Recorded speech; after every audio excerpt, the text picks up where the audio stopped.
Hi there, I'm with Brenda Davis, the registered dietitian from Canada, who's going to talk to us particularly about her special studies in the field of diabetes.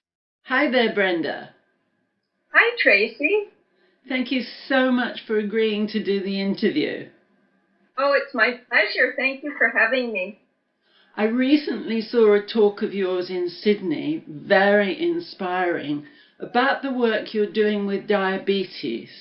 Could you tell us about that?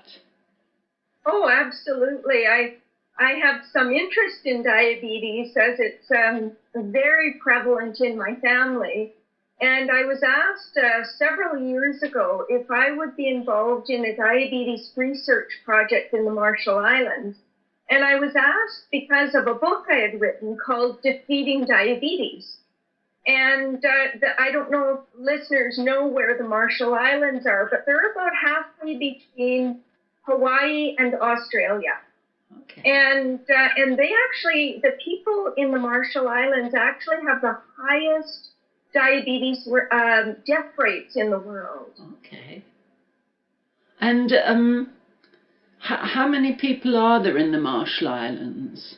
Well, it's a very small country. There are only about 60,000 people, and about half of those people live on an island called Majuro. And Majuro is, it's about 30 miles long, and it's only 3.7 square miles in area. Wow. So it's quite shocking. It's this long, skinny strip of land.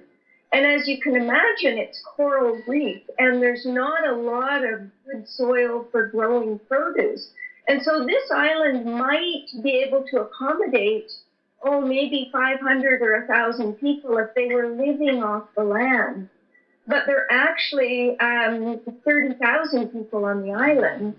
And so it's impossible for them to live off the land anymore. So they have to import food. And as you can imagine, with a very poor population, they're importing the cheapest, most processed foods that are very shelf stable because it takes a long time to get foods to the Marshall Islands. And so it's, you can imagine what they're eating. I'll tell you what they're eating. They eat basically breakfast is often these sort of cake-like donuts and coffee. Lunch and supper are white sticky rice and some sort of meat, maybe spam or turkey tails or chicken or sometimes fish. And it's all washed down with their favorite, cheapest drink is called luau. And the first ingredient is high fructose corn syrup. And the children, their favorite snacks are ramen noodles. These dried, deep-fried noodles in these crinkly packages. Okay. And they crack them open, and they actually pour Kool-Aid powder on top of the ramen noodles to flavor them. Just this dried Kool-Aid powder. And so, and the children, basically, I think the idea in the Marshall Islands is if you have a full stomach, you're well nourished. Because in the past, when people were living off the land, if they had a full stomach, they were well nourished. Yeah. And now it's, of course, not the case anymore. Children eat almost whatever they want. And what's the prevalence of diabetes in that population? Well, it's about, we know for sure that probably 90% of the adults have either diabetes or prediabetes. Wow. Probably 50% of adults 35 plus are diagnosed with type 2 diabetes. But even if we test people in their 20s and look at their insulin production, they've already got hyperinsulinemia. So it definitely is just a very, very sad situation. And of course, 70 years ago, there was no diabetes in the Marshall Islands. It's pretty much unheard of. And when you went in to look at the population and the project and devise the project, what are the sort of changes you began to make? Well, the study itself was I guess, leading up to trying to do a real cultural shift or help with a cultural shift on the island. But The actual research study, we actually had 5 overlapping cohorts where we had an intervention group and a control group. Mm-hmm. And so what we were doing with our intervention participants was a fairly intensive lifestyle intervention. And so what we were doing was we would feed them for about a month of time. We would be giving them at our clinic 3 meals a day, or they would bring something home. But basically, we were giving them 3 meals a day, breakfast, lunch, and dinner. And then they would come at about 3:30. They would come for about 5 hours. So they would be doing exercise. They would be doing a cooking class. They would be doing, having dinner, going for a walk, some sort of education program in the evening. Sometimes it was about nutrition. Sometimes it was about gardening. Sometimes it was about the care of your eyes and feet, just all sorts of different topics, or sleep, or, drinking water, exercise, or whatever the case may be. And then the program would last about 3 months. So the first month, they were with us about 4 days a week for this extended, 7 hours or whatever. And then the second month, it was about twice a week. And the third month, it was just once a week. And then thereafter, we monitored them for another 3 months. And they could come in for exercise or for whatever. They would come in with the thermometers, and we would, monitor their blood work and so forth. But we weren't doing the intensive training in the last 3 months. And what was the results you were seeing? Well, it's really interesting because what we saw in the first 2 weeks actually shocked me. I wouldn't have believed it if I didn't see it myself, because we would see people that 20 years they had really painful legs, so painful they could hardly walk. It would be gone in a week or two. The intermittent claudication that causes that lack of circulation in the legs would just disappear. Their foggy brain would clear. They would be able to walk. They would have more energy. And their blood glucose levels in that first week or two would generally drop probably, 100 points or so, milligrams per deciliter, that is. So it was a very, very profound, quick result. The problem in the Marshall Islands is if the people stick to the program, they do very, very well. And in many cases, they have to go off all their medications. We see a significant reversal in their condition. However, people have to stick to the program. And the problem with the Marshall Islands is that, where we live in Australia and Canada, we live in these little independent units. And we can kind of do our own thing. And if we decide to do a very aggressive lifestyle thing, it's not a problem for us. In the Marshall Islands, it's one big family. People often live with 10 or 12 or 14 or 16 other people. They have no money. They cook a big pot of rice. They crack open a can of Spam, and they really can't afford to be doing they can't do their own thing. That is almost non-existent unless they're fairly rich. So they're royalty, or they're, in parliament or something, and they're making good money. They have their own houses, and they can do a lot better. But for the general population, that really is very, very difficult. And so what we learned over the course of this project was you can have the best education program in the world, and it can work beautifully. But in terms of sustaining it long term, we saw, about a third of the people that were sticking to it relatively well, a third who, adopted a few things, and about a third who really fell back to the old ways. And so what we started to understand is if we are actually going to reverse the diabetes epidemic in this population, we would really have to affect a shift at a sort of a national cultural level, grassroots level. And so what we're doing now is the government has kind of given us permission to rewrite the health curriculum for the schools, to take over the health services at the hospital, to educate, the ladies groups and the restaurants and the everybody that we can think of. And so we're working together with the government to try to get change happening at a very broad level. And, I think that there are, I can tell you when I first moved to the Marshall Islands for the 8 months that I was there originally, nobody wanted to be seen walking. It was because if you were seen walking, it meant you were too poor to be able to afford a 50-cent cab ride. And by the time we left, there were walkathons, and people were walking in the mornings all the time. And it was just, you could see these shifts. There were, diabetes-friendly menu items being added in restaurants. There were health food sections in the grocery stores. It was absolutely shocking. So we really are starting to see some very exciting major changes happening. But it will be slow, and there will be resistance because of because of what it costs. And so now what we're trying to do is to convince the government that it might make sense to tax these foods that are killing people and make them less accessible, and use the funds garnered from those taxes to subsidize the healthy foods. The produce is extraordinarily expensive there. So we're trying to teach people to grow foods and to sprout foods and, all sorts of ways to acquire inexpensive vegetables. So last time I went there, we had, I think it was 177 earth boxes, distributed. And so we're trying all of these different things. But the bottom line is we need to make healthy foods affordable and unhealthy foods less affordable, I think. And what is the dietary intervention that you prescribe for these people? Well, it's really very simple. It's a very high fiber plant-based diet.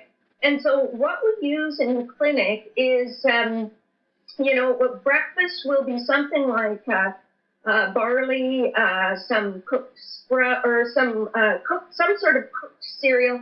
Beans and greens will be a common breakfast item. Fresh fruit, nuts and seeds, and sometimes we are doing sprouts as well that are added to that. Lunch will be something like lentil soup and salad.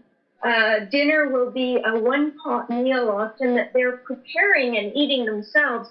So we try to do traditional foods like garbanzo kalal, which is garbanzo beans and all sorts of vegetables, with a kind of coconut milk broth, and they're making the coconut milk themselves because there are coconuts grow free there. And what's really surprising is 60%, an estimated 60% of their calories came from coconut at one time. Mm-hmm. So really surprising. So we're not necessarily trying to turn them into vegans, because from a practical perspective, what they ate traditionally was plants and fish. So we're trying to get them to move back towards a traditional diet of more plants and fish, but we don't provide fish at the clinic. They catch that themselves. They can eat that at home.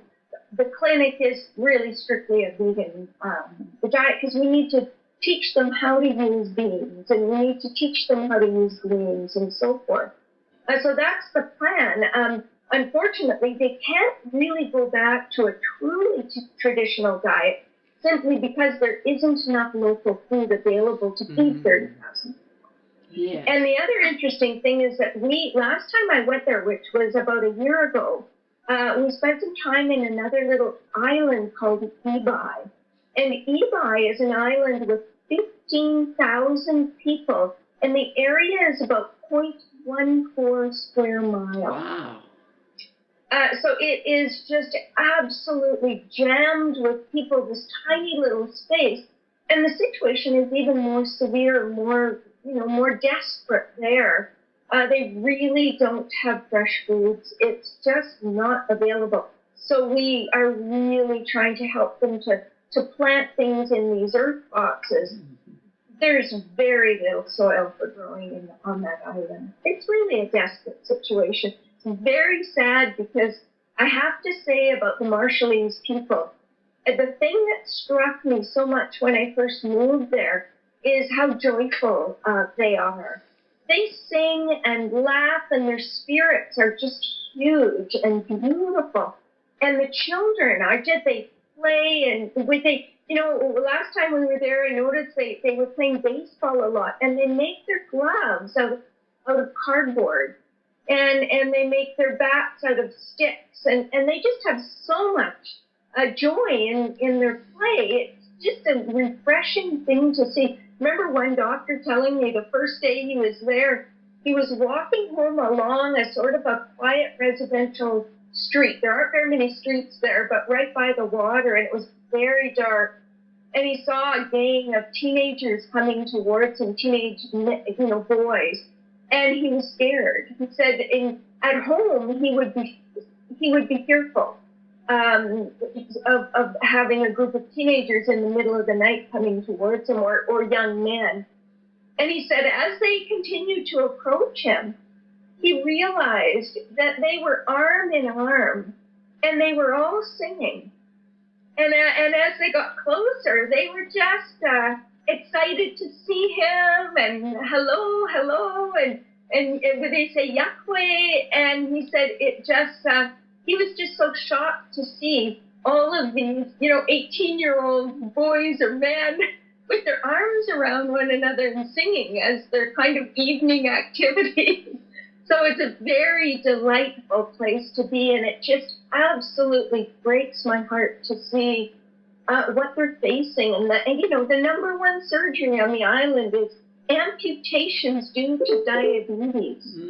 It's just so sad. And when you think about it, this is a disease that is completely, entirely preventable. Oh, yeah. Nobody needs to get diabetes. And in the past, nobody had diabetes. And, when we first arrived, everybody thought that diabetes was just a sort of an act of God, that it was the luck of the draw, or maybe it was due to, the Marshall Islands were used as atomic bomb testing grounds after the Second World War. And so people thought maybe it was because of the radiation. There were all kinds of thoughts, but nobody thought it was due to the diet and lifestyle changes. So basically, you took out the animal-based saturated fats. Yes. And what was the mix of type 1 and type 2 diabetes that you worked with? Yeah, there's no type 1 diabetes there. Type 1 diabetes, there might have been one or two cases at most. You just didn't see type 1 diabetes. Okay. It was all. Okay. Now, there are different dietitians around the world working differently with people. For instance, Neil Barnard is recommending a plant-based low-fat diet. Is the diet that you prescribe low-fat or not low-fat? Well, that's a good question. And Dr.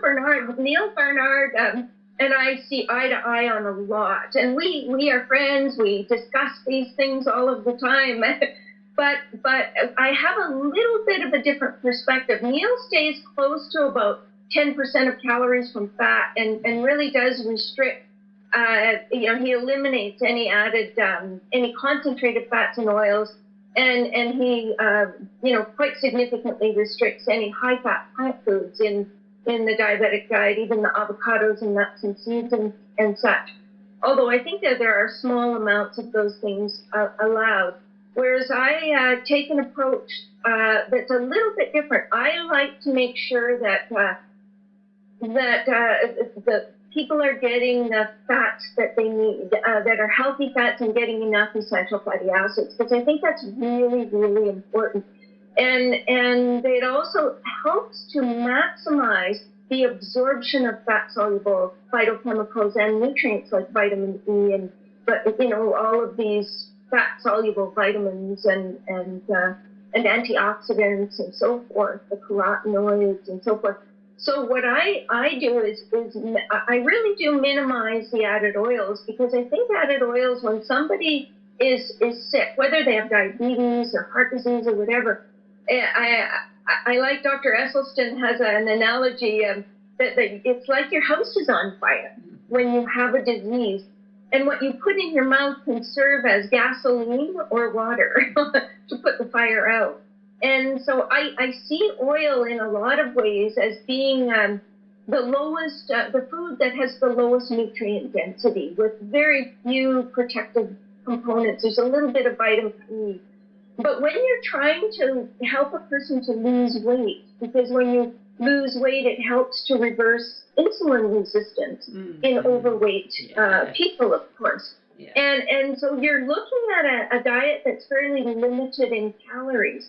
So every calorie that crosses your lips, you want it to be contributing as much as possible to healing the body and not being something that offers no value. So you want the highest nutrient density foods, not the lowest nutrient density foods. So you want to focus on vegetables and legumes and fruits and whole grains and nuts and seeds and so forth. And so those are the foods that are most protective. So while I wouldn't say eliminate fat, I would say get your fat from foods that offer something of value with the fat. So you're getting some sort of nuts or seeds, you're getting protein and trace minerals and phytochemicals and antioxidants and plant sterols and all of these things that are actually of value to health. Yes. There's also a naturopathic physician in America who is working with diabetes, and he's using a lot of avocado with smoothies, with it being slow-burning fats. In what is the source of fats that you're using in the diet? Well, we actually can't use avocados, and it's just a very simple matter that they're not available there. And when I first went, I tried buying some of the avocados, and they're extraordinarily expensive. You crack them open, and they're just black inside. It's just horrible.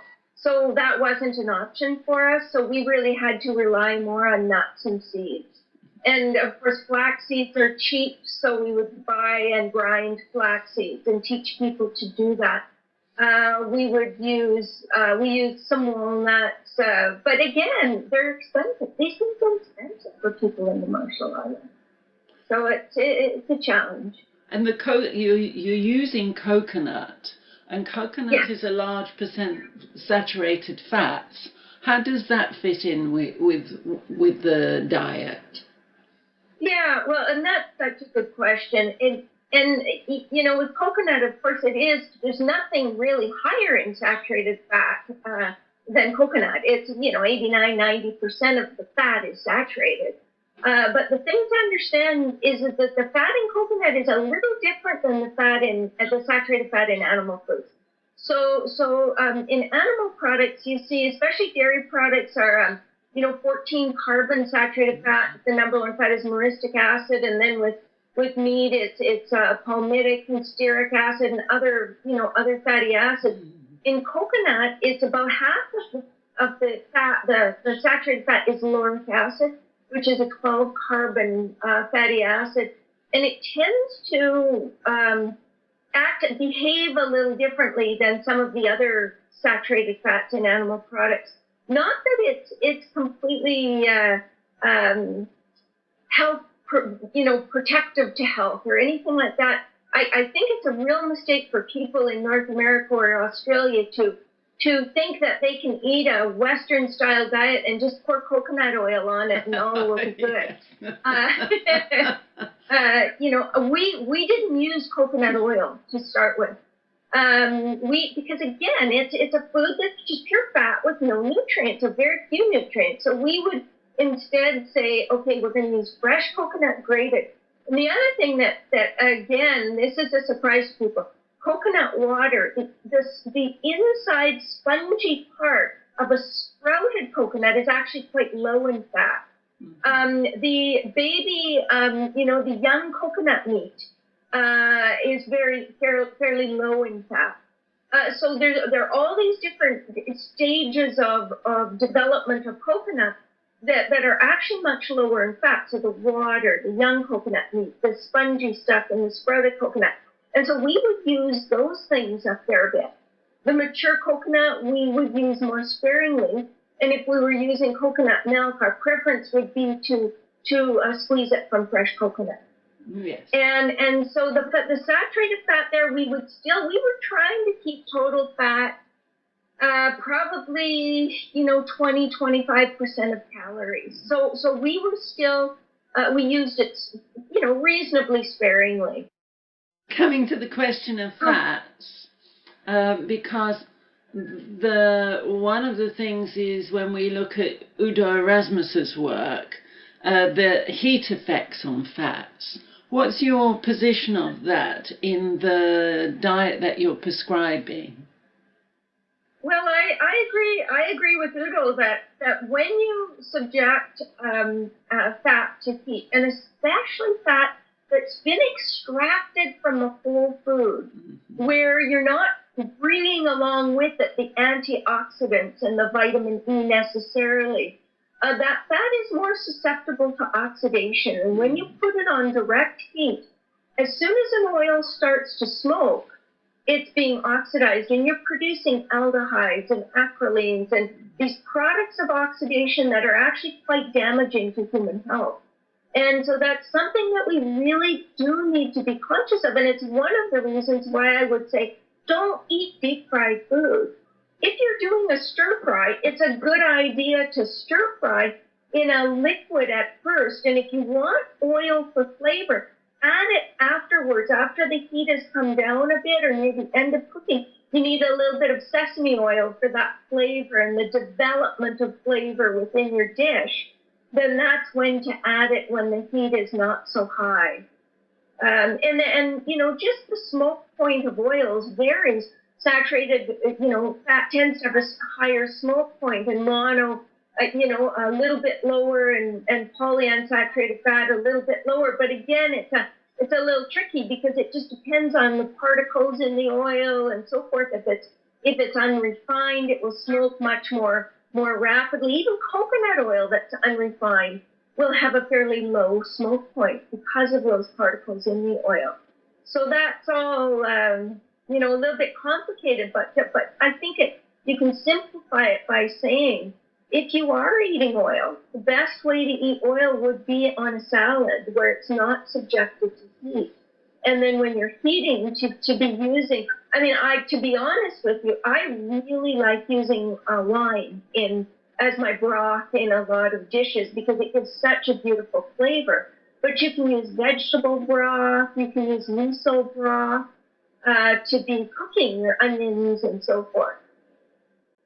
There's a lot of information being put out at the moment by all sorts of sort of popularist bloggers about the paleo diet and the reduction in diabetes. What's your opinion on that?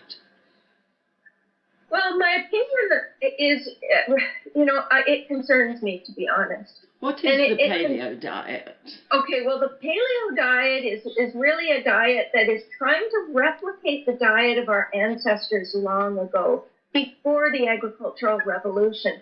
So they're trying to replicate kind of caveman, primal way of eating, which is essentially plants and meats. And some paleo populations consumed mostly plants, and some consumed mostly meat. So it varies between 1/3 and 2/3, meat or plants, and so that's that's a sort of just depending on how close you were to the equator, really, and so that's basically the diet. But one thing to know is that regardless, even the highest meat eaters, the highest paleo meat eaters, the estimates for their fiber intakes were about 70 grams a day. For the higher plant paleo people, it was estimated at 150 plus grams of fiber a day. And for people that aren't sort of familiar with numbers of, what is normal fiber intake, well, recommended intakes are, 25 to 40 or 50 grams a day, depending on whose recommendations you're looking at. The average vegan might eat 50 or 60 grams. So these people eating paleo diets were eating a lot of high fiber plant foods, even the ones eating, more meat. So what these sort of paleo wannabes are doing now is they're eating diets that are very high in meat and fairly high in vegetables, some fruits, no legumes, no grains, no dairy products. So it's really a meat vegetable diet. And as you know, vegetables are very low in calories. They do eat nuts and seeds as well. But if you think about it, they're going to have to get a fair number of calories from meat eating that way. So the volume of meat that a lot of these people are eating is really very high. And that's what's concerning to me, because there are very, very good research studies showing increased risk of colon cancer, increased risk of, heart disease and so forth with very high meat intakes. And then, of course, for me, the thing that is terribly concerning is if everyone on the planet was eating a sort of a paleo-style diet, we would need 15 planets to sustain the current population. You're talking about the most ecologically destructive way of eating. I mean, you have to funnel all of your grains and legumes through an animal before you eat that protein, and you lose a tremendous amount of calories in the process. And so it's a huge concern. And then, of course, I can't help but thinking what it means to, as it is, we slaughter, I think it's 60 or 65 billion animals a year in the world. Imagine if everyone was eating paleo, we'd have to triple or quadruple that. And how would we, as it is, we're raising 90% of our animals in factory farms. So it's just a very concerning thing to me. Then the other thing that, I looked a lot at the sort of the nutritional anthropology on this, and took a look at exactly what the estimates of food intakes were. And the estimates are very interesting.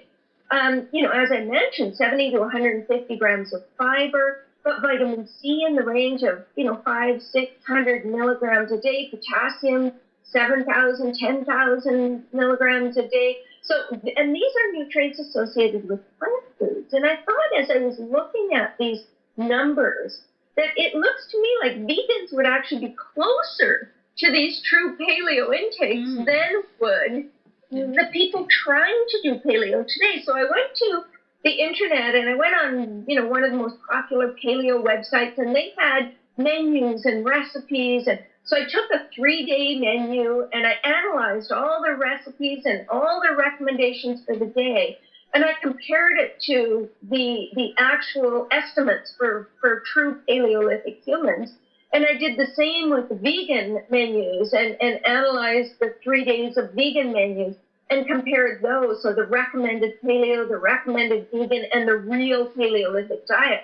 And what I found was really quite fascinating, because in fact the vegan diet was way closer to the paleo diet than this so-called paleo diet today. In fact, we were closer on total fat, saturated fat. We were closer on fiber. The only thing they were closer on was protein, about 30% of calories. They were a bit closer on vitamin A and zinc, and they had some cholesterol in the diet. All the other nutrients, every single one, the vegans were closer on. So all of the other vitamins and minerals and even macronutrients, our diet was closer. So it really, I think, says something. The problem with this new paleo diet is that people would wonder, well, why? They're eating, people in Paleolithic times ate meat and plants, and they're eating meat and plants. So why the discrepancy? Well, you see, today's meat, they recommend free range and so forth, but even free range, it's 40 or 50% of calories from fat. Well, the wild animals people caught in Paleolithic times were maybe 6 to 16% of calories from fat. There's just no comparison, much more essential fatty acids, and no hormones, no antibiotics, and none of the persistent organic pollutants that go up the food chain, and all of these things. And then you've also got the plants today, which are raised to increase their palatability and acceptability to humans. And so we've reduced their fiber content, we've made them sweeter. They're very different than wild plants were. And so as much as people try, and the other thing is they're eating more meat than people did, I think, in Paleolithic times as well. It's a more meat-centered diet. And I think certainly they'll see dramatic drops in blood glucose levels. When you eat a diet that's very low carb, you're going to see some often weight loss, and that means probably improved blood glucose levels. But the problem to me is what will happen in the long term when your diet is so deficient in fiber, in many of the vitamins and minerals that are more concentrated in plant foods. And I think over the long term, the risk of cancer, the risk of chronic disease in general, I think we'll see tremendous increases. There actually have been studies looking at short-term changes in people doing, paleo diets and watching, even though fitness is increasing they're doing the fitness thing, even though their weight is dropping, their blood lipid profiles and the changes in their, inflammatory markers and so on are often going up. And it is really a concern to me. Coming back to your research project, in clinic, what we invariably see when people come in with diabetic problems is high cholesterol, we have high blood pressure, we have inflammatory markers, as you say, very, very high with joint problems, we have cardiovascular disease, intermittent claudication. In the population that you studied, was there a presence of those diseases, and did they diminish as you guided them towards the diet you were using? Yes and yes. They as we commonly see when people have chronic diseases, they have everything. They have high blood pressure. They have high cholesterol levels. They have very high levels of CRP, which is a measure of inflammation. It's just everything comes together, it seems. And we saw dramatic reductions. We saw reductions of, triglycerides of, 44 points, I think. Everything went down very, very significantly, so much so that we had to take probably 90% of our people off cholesterol medications, blood pressure medications, all of these medications. A1C dropped, a couple of points over the time they were with us. Their CRP went down. Many were at, 4, 5, 10, whatever, down to about 1.2 for most people. So it was a very dramatic change at every level of health that was measurable. Wonderful. Thank you so much for talking to us. Your work is truly inspirational, and where does it go now? I mean, how do you implement this study in the population? You've talked about the education of the population and try and get the government to spend money, but how do you now fit into the project in the future? Well, we're continuing to go to the Marshall Islands. We actually have a couple that stays on island to do interventions and to help people make the practical transition. So we're working at a variety of levels, and we bring teams in as often as we can to do fairly aggressive interventions, and we often do interventions with leaders. So the politicians, the policemen, the ministers, the people that are the movers and shakers that we feel will help to influence and change. We do training for the teachers, and so we're trying to work at every level that we can work at to influence a shift in the culture. Wonderful. Thank you so much for your time. I've been speaking with Brenda Davis, the registered dietitian from Canada who's working with diabetes. Thank you so much for your time. Well, thanks so much, Tracie. Bye-bye. Thank you for having me. Thank Bye-bye. you. Bye-bye.